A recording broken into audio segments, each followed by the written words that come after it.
Hi all, thank you so much for joining us today. Today we're going to be talking about strategies for overcoming procrastination. I'm Betsy Malarczyk and I'm a learning skills specialist with the Academic Resource Center. And my name is Carolyn Friedman. I am the Disability and Learning Skills Advisor for the ARC over at the School of Continuing Studies. It's nice to have everyone with us today. First up, we're going to start by looking at what is procrastination. And procrastination really is the act of delaying or postponing something, often work or school-related tasks that are on a deadline. And oftentimes it's something that may be complex that we don't necessarily feel like starting. Sometimes procrastinators are labeled as lazy, and this is not the case at all. And next up, we're going to look at how procrastination exists, what type of procrastination there are in our lives potentially.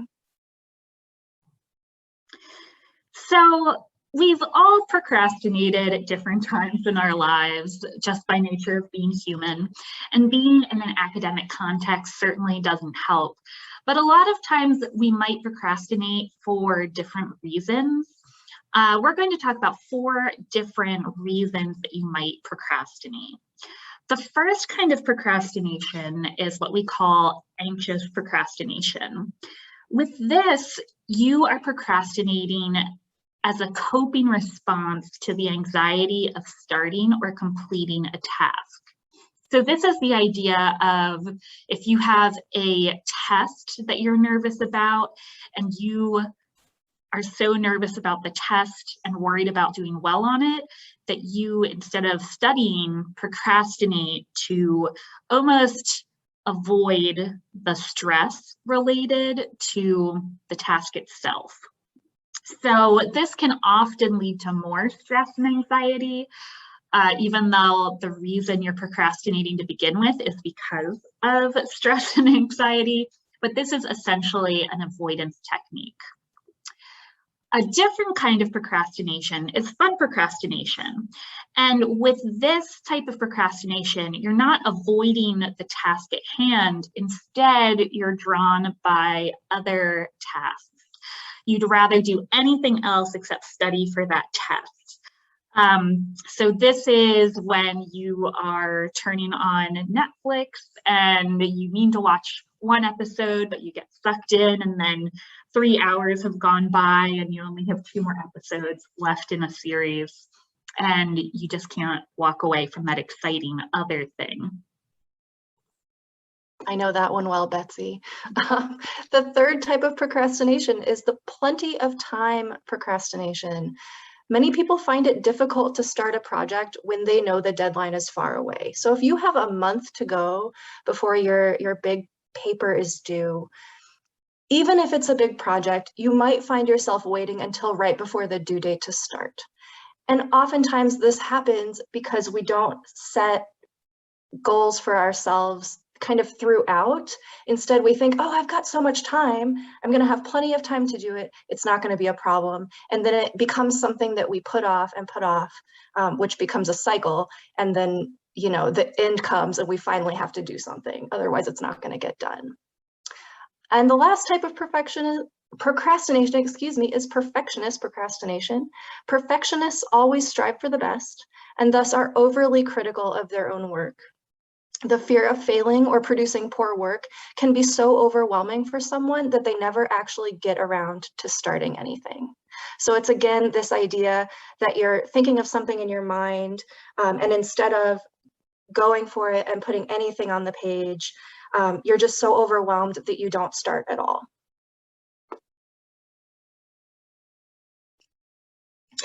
But why does procrastination get such a bad reputation? Well, it can cause guilt, feelings of stress, and further anxiety. It can cause disillusionment about your work overall, and it can cause reduced productivity, which could lead to not achieving your overall goals. Plus, when you procrastinate, you may not actually allow yourself the opportunity to grow and truly learn from that task, because sometimes you're focused too much on the time crunch. So you're less focused on the learning and what you're gaining from the experience. You're more focused on that deadline and what you need to get done in that very moment in order to make a deadline. So, should you stop procrastinating? That is a really good question that everyone has to answer for themselves. For some people, procrastination might boost their creativity, give insights into what you find important in your work. Sometimes it can give you a structured approach to better focus. And for some people, it even can help them produce their best work.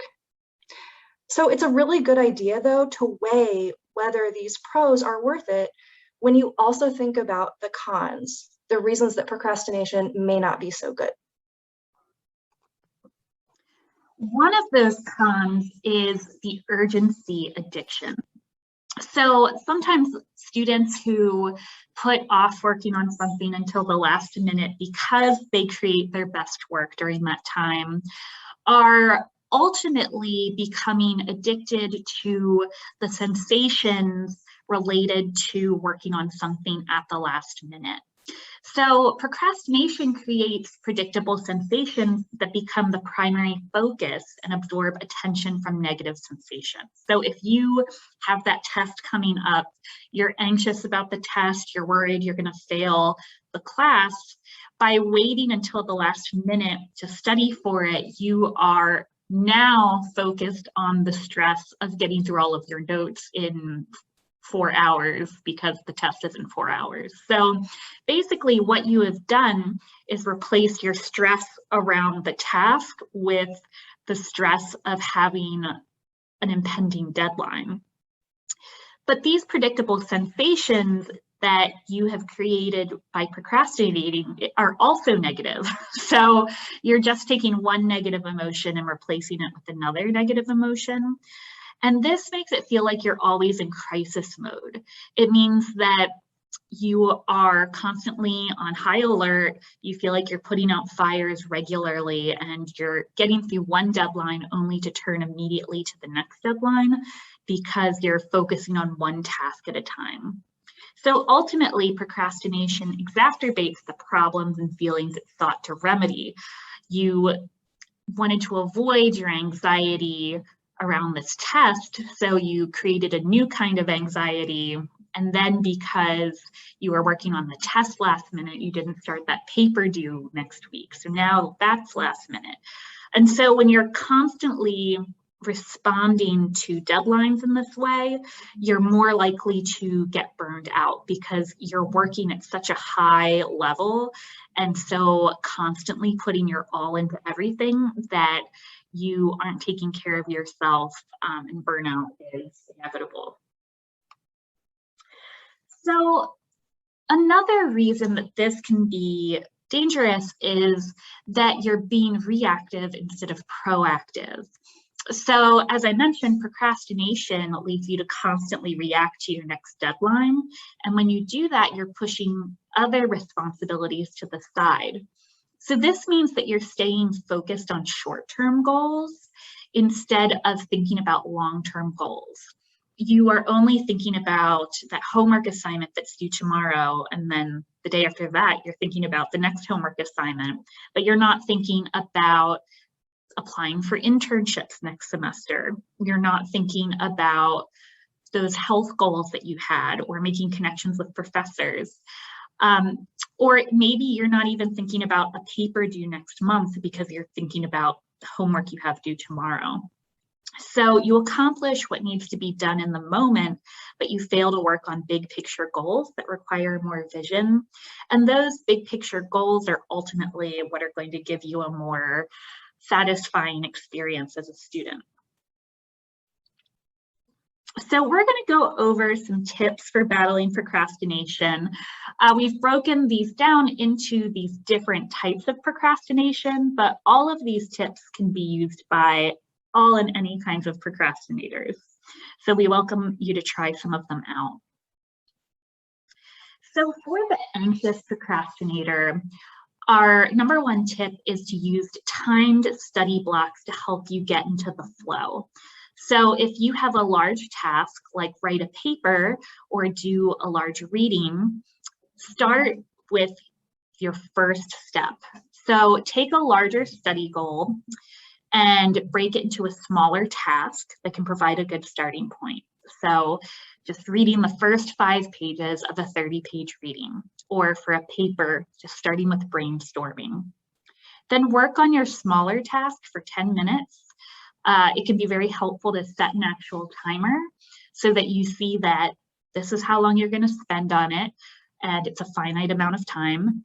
And then once your small task is complete, figure out your next small task. So once you've read 5 pages, figure out your next task is read the next 5 pages and sit down for another 10 minutes. And the reason that this can help for the anxious procrastinator is that sometimes our anxiety is based around looking at the task as a whole. It seems bigger than we can complete. And sometimes it can get tied into the perfectionist procrastination as well when it comes to a test or a paper. And something like reading the first 5 pages or brainstorming an essay, it just is more approachable and more manageable. It's a real concrete step that doesn't seem like it's making a huge difference, but it is actually chipping away at this larger goal. So for the fun procrastinator, someone who wants positive reinforcement, one thing to do is to build in a reward system for getting started or getting through a task. So something that can be really useful is telling yourself that you're going to get a certain homework assignment or task done by a certain time. And if you get it done by that time, then you can enjoy a reward. So for example, if there's a show that you want to watch and it's coming on at 8, have a goal of finishing that 30-page reading by 8 p.m. And then if you finish it, you can watch the show. If you don't get to watch the show. It's also helpful to set up a workspace that creates positive reinforcement, so that your homework environment isn't just filled with the negativity that you might associate with homework if you're a fun procrastinator. Instead, add things that make it more inviting. So music or nature sounds that can make you more drawn to your workspace, snacks that you enjoy, a nice kind of tea. Sometimes people like to light a candle, or this is also why some people like having fun stationery, fun pens, beautiful notebooks. And then another thing that you can do is get involved with certain study apps that make the homework process more engaging. So if you have an app on your phone that helps you keep track of your homework or can provide a to-do list, that can often make it feel more fun and gamify it a little bit, give you a sense of accomplishment. It's similar to how people enjoy tracking their steps on a Fitbit, and when you have gotten 10,000 steps, you feel really accomplished. There's a similar association that can happen with study apps where you're keeping track of your habits or homework goals for the day. Betsy, I love that idea of keeping track of things and really making your space inviting, because that's true. If you're in a space you don't enjoy or can't find joy in, you're less likely to want to be there to do the work and actually sit down and do it. That's wonderful. Well, for the plenty of time procrastinator, the idea would be to set self-directed mini deadlines for tasks throughout a project or assignment, and really to try your best to stick to them. So I really like to have a notebook or an app out where I can write down the smaller tasks I need to complete in order to meet that large goal. So if I'm writing a paper, I might write down my first idea might be to craft a thesis statement, and maybe I have a date assigned for that, because I know if I'm a plenty of time procrastinator, which I definitely am, I'm more likely to put that off and say, oh, November 12th, no big deal, I'll wait until the 15th. Well, if I push something from the 12th to the 15th, anything that's later than that also gets pushed, which means I'm more likely to do that procrastinating. Another option would be to outline major points to cover by November 18th. So really you'd have a list that you could refer to where you've got your mini deadlines set up. And I like the idea of having this somewhere I can easily see it. So I might tear a page out of my notebook and actually stick it on the wall so that I can see it anytime I walk into that room. if I shut my notebook, I'm more likely to put it away and not look at it and kind of forget that it exists. And it's good to have a visual reminder to help you remember. And this is another place where I recommend time chunking your goals. So in about 20 to 30 minutes of time, this can be really helpful. And one idea too for the plenty of time procrastinator is to sit down during that chunk of time and say, okay, I'm going to work on my introductory paragraph for 20 to 30 minutes. And that's all I'm going to do for this amount of time. And I'm going to sit here with my notebook. I know I'm old school with my notebook references, but I'm going to sit here with my notebook and I'm going to write down and I'm going to start work. Now, if all I can get on my page is, I don't know what I want to say, period. I don't know what I want to say, period. That's fine. I can sit there for 30 minutes and just write down, I don't know what I want to say. I don't know what I want to say over and over. Because what happens at that point is your brain will probably get closer to the act that you're trying to get it toward.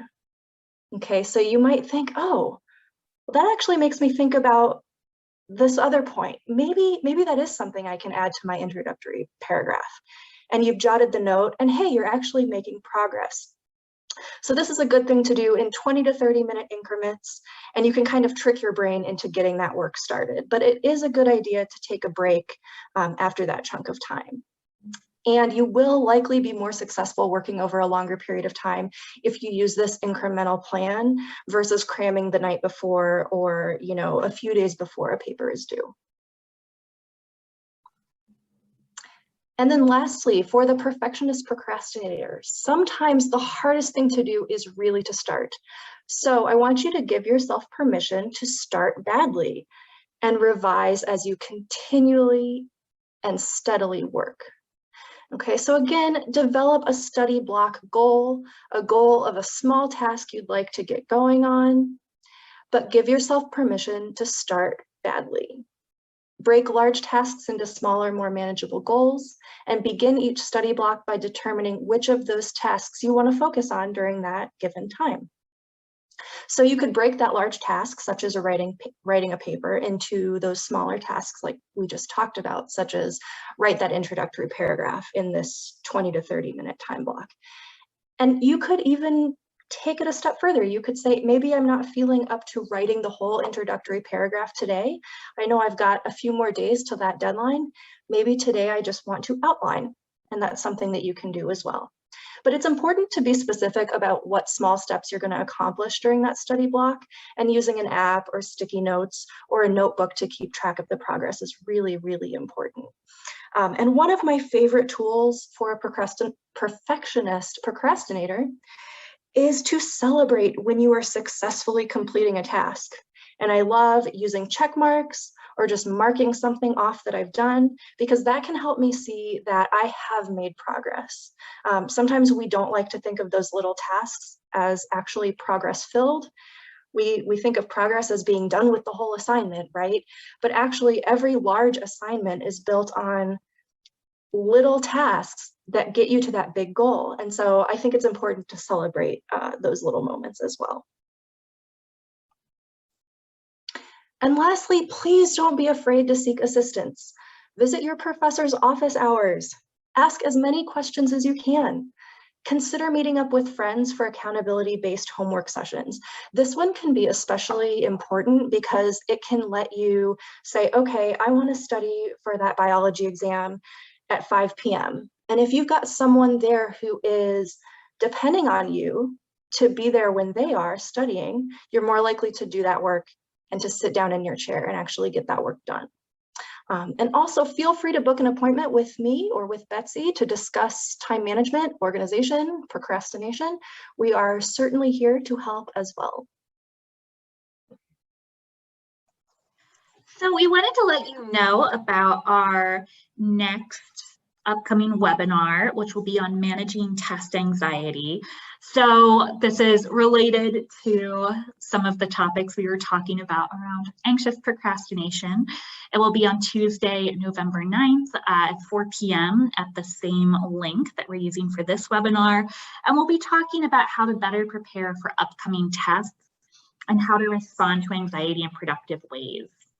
And I'd also like to remind you that our webinars are recorded and that we post them on our webinar webpage as well. And so one that I feel like we've been touching on during this session a lot is earlier this semester, there is a webinar on the Pomodoro method, which is timed working. And I feel like both Carolyn and I mentioned this idea of setting a timer, working for a little bit, working in 20 or 30-minute time chunks. So if that's something you're interested in learning more about, I would definitely recommend checking out that webinar. We also have a webinar suggestion form that we'll be posting the link in the chat. This is a super short form just where you can offer suggestions on what topics you'd like to hear us talk about in the spring semester. We definitely look at this and use it to plan out our webinars. So this is also posted on our the ARC webinar webpage as well. And so now we have time for questions. If you have any questions, you can add them to the chat or unmute yourself. But if you don't have any questions, we wanted to thank you so much for joining us today. Oh, here's a question. Do you think Google Calendar is the best way to track assignments? That's a great question. And I think it's important to note that everyone has a different style. I think some folks are going to prefer using pen and paper and like a physical planner versus a digital planner. I think Google Calendar can be really helpful for major assignments, such as tests, papers, and projects, because you can create an individual event and set multiple reminders. So you can have it notify you via email 5 days before and then have another email notification 3 days before. So you can highly customize individual events or assignments that are really major. And if you have professors who use Canvas a lot, you can also embed your Canvas calendar into Google Calendar. So you might not even need to create those events. Having said that, I think it can be overwhelming to use Google Calendar to track homework assignments. I feel like when you have every single assignment on there, it almost becomes like white noise. It's so loud, you can't see the big assignments, they don't stand out anymore. And so I think for homework assignments, it's better to have like one master list that you're referring back to regularly, but those occasional reminders for big events that you might forget about, I think that's a really good technique. What are your thoughts on this, Carolyn? I completely agree with you, Betsy. I think for reminders, you know, being able to use reminders is really, really important if you're someone who tends to get distracted. I think for big assignments, I like Google Calendar, but I agree that, you know, if you've got all of your readings in Google Calendar, sometimes it can be really intimidating because you see everything you've yet to do, when sometimes the goal is just to say, what do I need to do next? And what do I need to do now? Because sometimes for those anxious procrastinators, it can be the difference between, can I do that one thing next? Or I'm looking at my whole calendar worth of assignments in every class. And sometimes that can get a little overwhelming. And I do think it's something that every person has to experiment with for themselves. You know, try Google Calendar for a little while, see how it feels. If you're not feeling it, try notebook and pen, see how that goes. Sometimes try a digital planner and things like that. And you'll probably find one that you feel more comfortable with than the others. Yeah, and Carolyn, your comments made me think, I feel like there should be a fifth procrastination style called the forgetful procrastinator, who doesn't mean to procrastinate. They just have no idea that they have an assignment due because there's so much going on. I feel like calendar works well for that particular student. That's very true. Good point. Well, I think that might be the end of our questions, Betsy.